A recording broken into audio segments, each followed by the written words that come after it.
filaman kanarratti naannoon Tigraay deebii kenneera. Turtii Jeneraal Baacaa Dabalee waliin taasifnes dhageessu. Filamuun Joo Baayiden marii hidha Abbayyaaf maal fida gaafanneerra. Waan akkanaatiitiin seenan amantiin qabu. Itti seenan illee biyyoota sadanuu walqixxeetti ilaalanii kara jabii. Qondaaltonni filannoo Ameerikaa immoo himannaa Tiraamp balaaleffataniiru. Kaan dabaladhee ammayyuu taanaa isiniif dhiyeessa. Gabaasni namoonni nagaa hedduu bakka tokkotti Itoophiyaatti ajjeefamanii yoo mirkanaa'e akka waraanaa ta'u malaa jedhee dhaabbanni biyyoota gamtoomanii dhaabbatichatti koomishinarri olaanaa mirga namoomaa Miisheel Baacheelee ajjechaa magaalaa Humaraatti dhiyoo argamtu Maayikaadaaritti raawwate akka qoratamu gaafataniiru. Dhaabbati mirga namoomaa Amnesty International qorannoo gaggeesse jedhan ajjechaan jumlaa tarii namoota 100 lakkaa'aman wanta qara qabuun ajjeefamuu akka hin oolle ibseera. Dhaabbatichatti qorataan gaanfa Afrikaa Fissaa Taqlee waan uumamee dubbatu. ያለ መረጃ የሚያሳየው ሰኞ ሌሊት odeeffannoon qabnu akka agarsiisutti wiixata halkan magaalaa Maayikaadiraa keessatti namoonni 100 lakkaa'aman meeshaalee akka aduu gajaraa fi qottoon ajjeefamuu isaaniidha. Kan ammoo kan mirkaneeffanne namoota ijaan argan hedduu dubbisuu fi viidiyoo fi suuraalee miidiyaa hawaasummaa gubbaa ba'an dhugaa ta'uu isaanii qorachuun boodadha. Namoonni ajjeefamanis namoota nagaa wal dhibdee kana keessaa harka hin qabne ta'uu isaaniis hubanneerra. Eenyu ajjechaa kana raawwatee kan jedhu guutumaan guutuutti mirkaneeffachuu hin dandeenye. Garuu kan mirkaneeffanne yeroo ajjechaan kun raawwatametti magaalaan Maayikaadiraa to'annoo qaamolee nageenyaa naannoo Tigraay jala akka turtee fi ganama isaa gadhiisanii akka bahanidha. Kanaaf ragaaleen nuti qabnu guutumaan guutuutti ta'uu baatus haleellaa kana kan raawwate humnoota naannoo Tigraay ta'uu isaanii nutti agarsiisa. Ajjechaa kanaaf ministeerri muummee Abiyyi fi kanneen ijaan argan hidhattoota TPLFitti hidhata qaban himataniiru.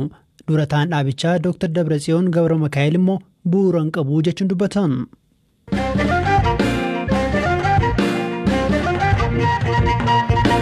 Hidhaan takazee haleelameera himannaan jedhu sobaa jedhee mootummaan federaalaa deebii kan kenne erga guyyaa kaleessaa pirezidantii naannoo Tigraay hidhichi humnoota federaalaan rukutamuu ibsuu isaa hordofeeti. Dabalataan Dr. Dabratsiyoon wal dhibdee adeemaa jiruuf furmaanni nagaa akka barbaadamu irra deebiin gaafataniiru. Poolisiin federaalaa immoo qondaaltota TPLF fi qondaaltota nageenyaa irratti ajaja hidhaa baasuu ibseera. Firaafolii dhugaasa. Dr. Dabratsiyoon kamisa galgala televezyiinii naannichaa gubbaa bahuun gaafa roobii haleellaa qilleensaan taasifameen buufata madda annisaa elektirikii takazee irratti haleellaan raawwateera. Kanaanis magaalonni Tigraay dukkana seenaniiru jedhanii dubbataniiru. Dhimma kanaaf deebii kan kenne gidduugalli odeeffannoo labsii yeroo muddamaa tibbana hundaa'e garuu sobadhaa jedha. Akka giddugalichi jedhetti humnoonni poolisii federaalaa buufaticha eegaa turan humnoota naannichaan haleellaan irratti banamee kan lakkoobsi isaanii ammatti hin ibsamne ajjeefamuu fi 11 kan ta'an imala sa'a 14 booda Gondar galuu ibseera. Dr. Dabratsiyoon haleellaan qilleensaa lammiilee nagaallee miidhuu dubbataniiru. Garuu bakkaa fi lakkoobsa irratti waan dubbatan hin qabani. Qondaaltonni Itoophiyaa karaa lammiilee nagaa hin miineen haleellaa qilleensaa akka gaggeessan kana dura irra deddeebiin ibsaniiru. Ministeerri muummee Abiy ergaa kaleessa dabarsaniinis kanuma dubbatan. Dabalataan ministeerri muummee Abiy miseensonni raayyaa haala sukkanneessaan humnoota nageenyaa naannichaan ajjeefamuu ibsaniiru. Gama kaaniin poolisiin federaalaa kaleessa galgala hooggantoota TPLF 64 fi miseensota waraanaa 32 irratti ajaja hidhaa baasuu poolisiin ibseera. Akka miidiyaaleen biyya keessaa poolisii wabeeffachuun gabaasanitti miseensonni olaanoo TPLF 64 ta'an raayyaa ittisa biyyaa kaabaa irratti haleellaa raawwachuun yakka biyya ganuu raawwataniiru jedhameera. Dhaabi TPLF hidhattoota duraanii ABO bosonatti hafanii fi kaan sassaabuun Tigraay keessatti leenjii kennaa turanis jechuun himateera. Kana dura himannaa akkasii irra deddeebiin mootummaa federaalaa irraa dhiyaachaa tureef hooggantoonni TPLF harka keessaa hin qabnu jechuun deebii kennaa turani. Kamisuma kaleessaa ture manni maree bakka bu'oota uummataa yaa'ii gaggeesseen hooggantoota TPLF miseensa mana marichaa 38 irraa mirga himatamuu dhabuu kan mulqe. Ajajji poolisiis isa booda dhaga'ame. Pirezidaantiin itti aanaa gamtaa Awurooppaa Hoseel Boorelii fi Koomishinarri to'annoo balaa Awurooppaa Jaanes Leenaarchich ibsa waloo baasaniin tarkaanfiin saba bu'uura godhate haasaan jibbiinsaa fi walhimannaan Itoophiyaa keessa jiruun yaadda'uu isaanii ibsaniiru. Qaamoleen hundi wantoota kanarraa akka of qusatanis dhaamaniiru.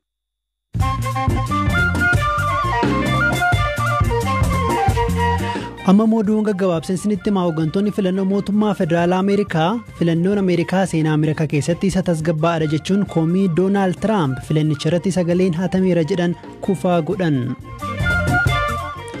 Lammiin Masrii malaamaltummaa fi jireenya gadadoo balaaleffachuuf jechuun addabaabayii magaalaa guddoo Kaayirootti ba'ee ibidda ofitti qabsiise. Ta'us poolisii fi kara deemtonni nama kana baraaraniiru.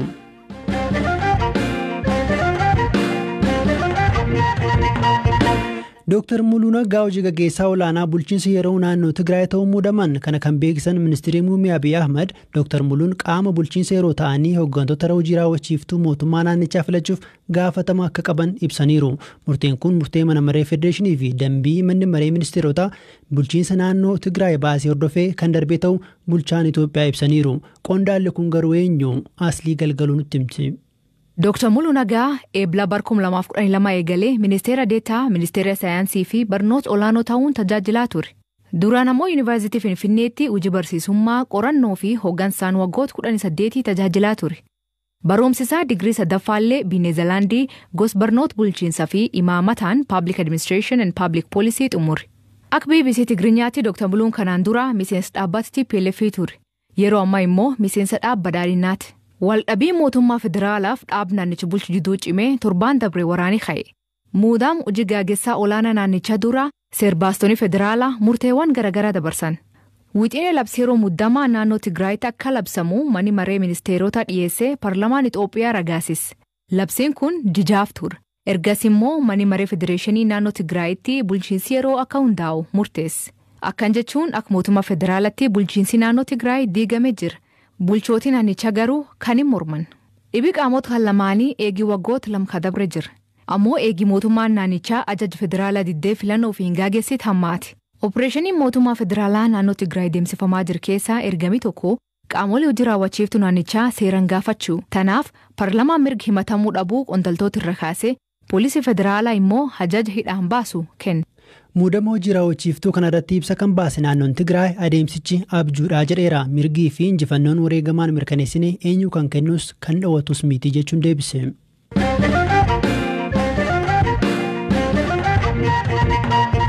Filannoo Ameerikaa torban darbee taasifameen Joo Baayiden pirezidaant Tiraamp injifachuun waggoota 4 dhufaniif Ameerikaa bulchuuf hiree argataniiru. Pirezidaant Tiraamp baatii duraan Masriin hidha Abbayyaa rukutti jedhanii ni dubbatan Itoophiyaa biratti mufii guddaa uumeera. Hojii gaggeessaa olaanaa waajjira teeknikaa baha Abbayyaa kan ta'an obbo Faqqaa Ahmad Nagaash Itoophiyaafis ta'e marii biyyoonni sadii taasisaniif filatamuun Baayiden oolmaa guddaadha jedhaniiru. Pireezidaant Tiraamp pireezidaantoota Ameerikaa keessaa adda jiranii waan isaan dubbataniif waan isaan hundi waan akka qabu miti. Pireezidaant Tiraamp ka'uun isaa biyyi Ameerikaa marii biyyoonni kun gochuu jirtu iddoo akka hin seenne waan go'uuf hoo seenanis immoo hundumaa walqixxee'an akka laalan waan jara qarqaaruuf biyyootiin dhiyootee kara marii dhufuu yookiin kara walii galii dhufuu waan jiru waan hin qabu. Sudaanis karaatti akka deebitu hin beekama. Maaliif Itoophiyaa wajjin mari'an hojjete talay mangistiin Tiraamp deeme waan kana dhiistee akka duriitti Itoophiyaa wajjin kara hojjechuutti kan deebitu natti fakkaata. Baayiden Tiraamp irraatii ilaalcha adda ta'e qabaatu jettaniitti yaaddu? Tiraamp poolitikanyaa moti, dippiloomaatiis moti. Baayiden poolitikanyaa waggaa 40 caalaa poolitikaa keessaan turanii. Kanarraan Baayiden pireezidaant Obaamaa wajjin waggaa 8 wajjin hojjetanii. Kanaaf jecha biyya Afrikaa kanallee dambumatti beeku. Dippiloomaasiis hin beeku, poolitikaas hin beeku. Kana jecha isaan kana waan akkanaatti hin seenan jedhee amantiin qabu. Hoo itti seenan illee biyyoota sadanuu walqixxeetti ilaalanii kara jarri waliin gariitti kan itti dhufan go'u malee akka biyya tokko bichaa qarqaranii kaan irratti dhiibbaa go'u waan hin qabu.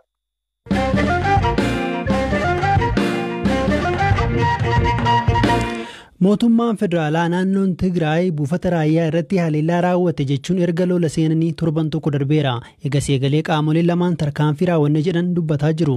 Qondaaltota raayyaa ittisa biyyaa dhiyoo waamichi taasifamee fi hojiitti deebifaman keessaa tokko kan ta'an Leetinaal Jeneraal Baacaa Dabalee keessumaa ajjechaa suukaneessaa ministeerri muummee Abiy Ahmad miseensota raayyaa irratti humnoota nageenyaa TPLF'n raawwate jedhan irratti waan raawwate gaafadheera.